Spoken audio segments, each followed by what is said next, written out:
ఈ ఈ రా మన నాగార్జున చాలా డీటెయిల్డ్గా చెప్పాడు, బాగా స్టడీ చేసినట్టున్నాడు.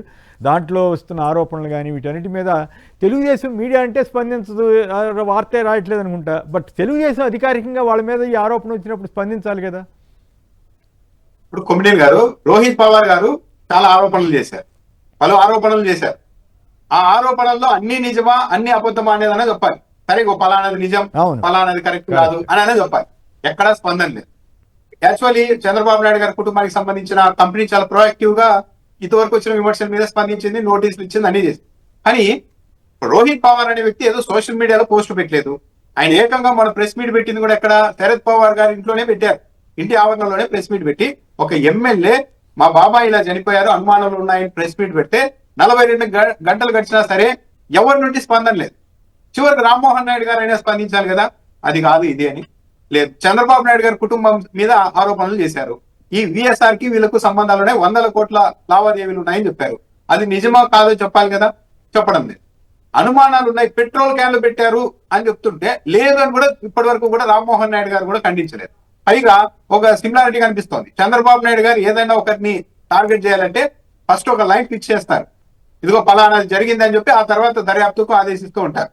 అంటే దర్యాప్తు అధికారులకు తప్పనిసరిగా ముఖ్యమంత్రి గారు చెప్పారు కాబట్టి ఆ లైన్ లో పోవాలన్నట్టుగా చేయాలన్న ఉద్దేశంతో ఏ విమానమైనా ప్రమాదానికి గురైతే విమానం అప్పటికప్పుడు వితిన్ గంటల్లోనే ఏ ప్రమాదం వెనుక ఎలాంటి కుట్ర లేదు, ఇది ఫలానా సంస్థకు సంబంధం లేదు, తప్పు లేదని మంత్రి ఎలా మాట్లాడారు. ఇది చాలా దిగ్భ్రాంతి కలిగించే అంశం. సరే ఎంక్వైరీ జరుగుతోంది, మొత్తం ఏమేమి ఉన్నాయన్నది మళ్ళీ చూస్తాము అని చెప్పాలి.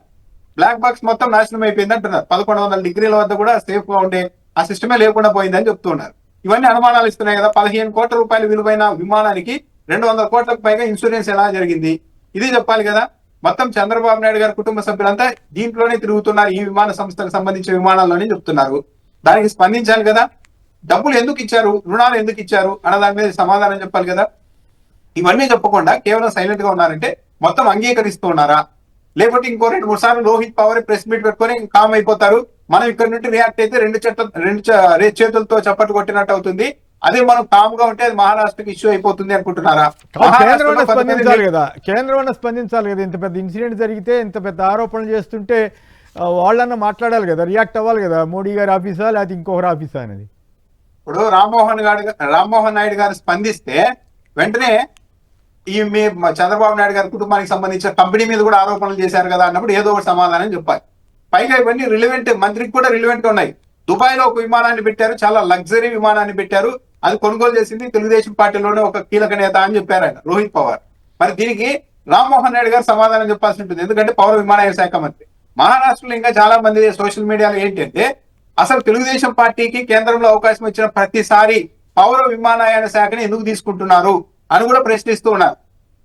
దీనికి కూడా సమాధానం చెప్పాలి. అంటే అనేక అనుమానాలకి తావిస్తోంది. అంటే దీని మీద వివరణ ఇవ్వకపోతే ఇవన్నీ అంగీకరించినట్టు అవుతుంది. మొత్తం ఏదో కుట్ర ఉంది అని రోహిత్ పవార్ చేస్తున్న ఆరోపణల్ని ఎండోర్స్ చేసినట్టుగా అవుతుంది, అంగీకరించినట్టుగా అవుతుంది. కాబట్టి ఇప్పటికైనా చంద్రబాబు నాయుడు గారి కుటుంబానికి సంబంధించిన కంపెనీ స్పందించాలి. ఇదే మామూలు సాదా సీదా ఆరోపణ కాదు. ఒక డిప్యూటీ సీఎం చనిపోతే స్పందించే పరిస్థితి లేకపోతే చాలా దుర్మార్గంగా ఉంటుంది. కానీ దీని మీద రియాక్ట్ అవుతారేమో చూడాలి. ఇప్పటి వరకు రియాక్ట్ కాకపోవడమే తప్పు. ప్రధానమంత్రి గారు కూడా చాలా స్వయంగా అజిత్ పవార్ చాలా సన్నిహితుడు, చాలా ఇది పర్సనల్ గా బాగా తెలుసు అని కూడా చెప్పారు. మరి అటువంటి ఇన్సిడెంట్ లో ఏది అబద్ధం అయితే ఎవరి మీద అబద్ధం చెప్పకూడదు, అసత్యాలు ప్రచారం చేయకూడదు. కానీ దురదృష్టవశాత్తు ఇప్పుడు ఇవన్నీ వచ్చినాయి, దీని మీద రియాక్ట్ ఎందుకు కావట్లేదు అనేది ఇప్పుడు సమస్య.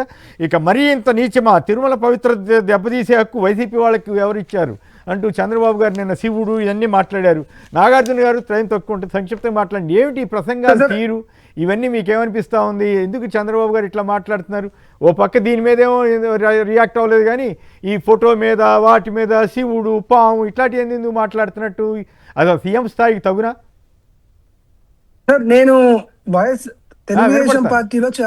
తెలుగుదేశం పార్టీలో చాలా కీలకంగా పనిచేసినటువంటి ఒక నాయకుడు, వైఎస్ఆర్ కాంగ్రెస్ పార్టీలో జాయిన్ అయినటువంటి ఒక నాయకుడు, పేరు చెప్పను, ఆయనతో మన ఈ మధ్యన మాట్లాడుతూ చంద్రబాబు నాయుడు గారు ఏంది అని అడిగితే ఆయన ఏం చెప్పారంటే, చంద్రబాబు నాయుడు గారు చాలా సందర్భాల్లో నేను దేవుణ్ణి నమ్మను, నేను కష్టాన్నే నమ్ముతాను, పనితీరునే నమ్ముతా, దేవుడు ఉన్నాడో లేడో అనేదే నేను అసలు నమ్మను, ఆయన ఎగ్జిస్టెన్స్ నే నేను నమ్మను అని కనీసం కొన్ని 100 సార్లు ఆయనకు చెప్పాడంట. కొన్ని వందల సార్లు నాకు చెప్పాడు, నిజంగా దేవుడి మీద ఆయనకు నమ్మకం లేదు కాబట్టే ఆయన తిరుపతి లడ్డు విషయంలో మనం నోటితో చెప్పలేనటువంటి పదాలు అవన్నీ కలిసినాయి అని చెప్పాడు అని చెప్తున్నారు. నిజంగా దేవుడి మీద నమ్మకం ఉన్నటువంటి వ్యక్తులు అటు మాట్లాడతారండి. అవును. మనం మనం నాగులు చవితి చేసుకొని పుట్టలో పాలు పోసి పావును కూడా ఒక దేవతగానే మనం ఆరాధిస్తాం.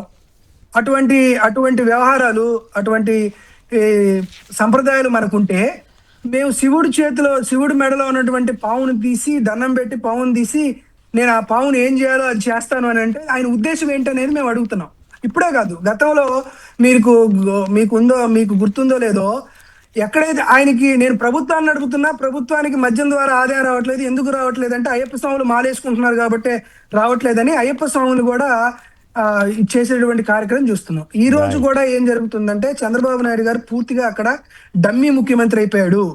అధికారులందరూ కూడా చాలా స్పష్టంగా ఈయన ఏదో వస్తున్నాడు, ప్రెస్ మీట్ పెడుతున్నారు, ప్రజెంటేషన్ ఇస్తున్నాడు, కూర్చొని పోతున్నాడు అనేది ఉంది. కానీ చంద్రబాబు నాయుడు గారి మాటల్ని అక్కడ ఆర్టీజీఎస్ వాళ్ళని కాదు కదా, సీఎంఓ అధికారులు కూడా ఎవరు పాటిస్తున్నటువంటి వైనం కనిపించట్లేదు. పూర్తిగా డిఫాక్టో ముఖ్యమంత్రిగా ఉన్నటువంటి నారా లోకేష్ గారే తీసుకోవడం వైఖరి ఉంది. నేను ఈ రోజు ఆయన చాలా స్పష్టంగా అడుగుతున్నాను చంద్రబాబు నాయుడు గారిని, అయ్యా మీకు నిజంగా ఆంధ్రప్రదేశ్ రాష్ట్రం పట్ల కానీ, లేకపోతే తిరుమల తిరుపతి దేవస్థానానికి సంబంధించినటువంటి వ్యవహారాల్లో కానీ ఈ రోజు మీ పైన ఆరోపణ ఏంటి?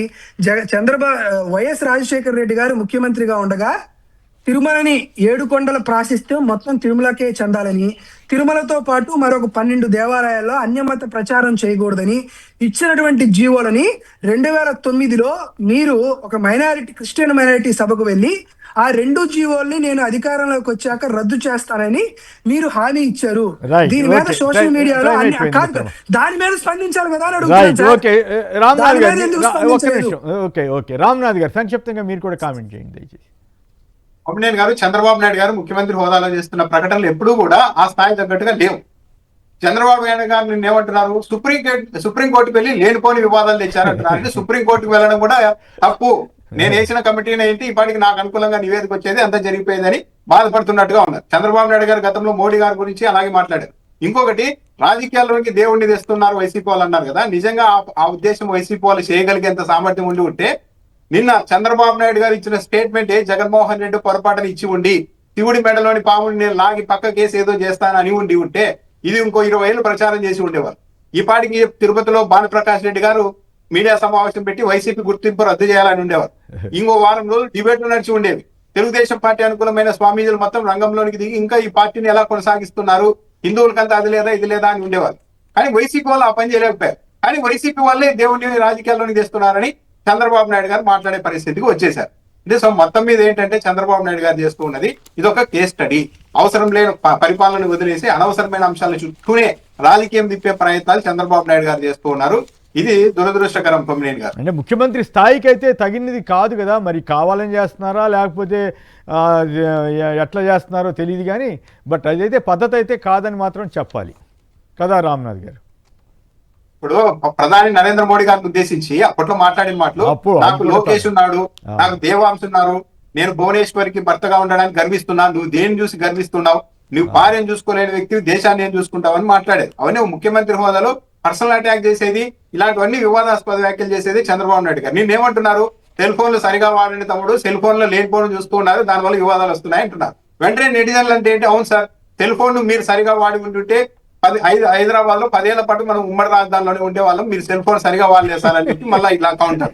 మీ అరవసీదరికి చెప్పండి సార్, అసెంబ్లీలో సెల్ ఫోన్ ఎలా వాడాలో కనీసం మీ అరవసీదరికి చెప్పండి సార్ అని నెటిజన్లు. అంటే చంద్రబాబు నాయుడు గారు ఇస్తున్న స్టేట్మెంట్లు ఏ లెవెల్లో ఉంటున్నాయి అన్నది ఈ కౌంటర్లను బట్టి అర్థమవుతుంది. రైట్, ఫైనల్గా ఈ జోకులు బాగున్నాయి.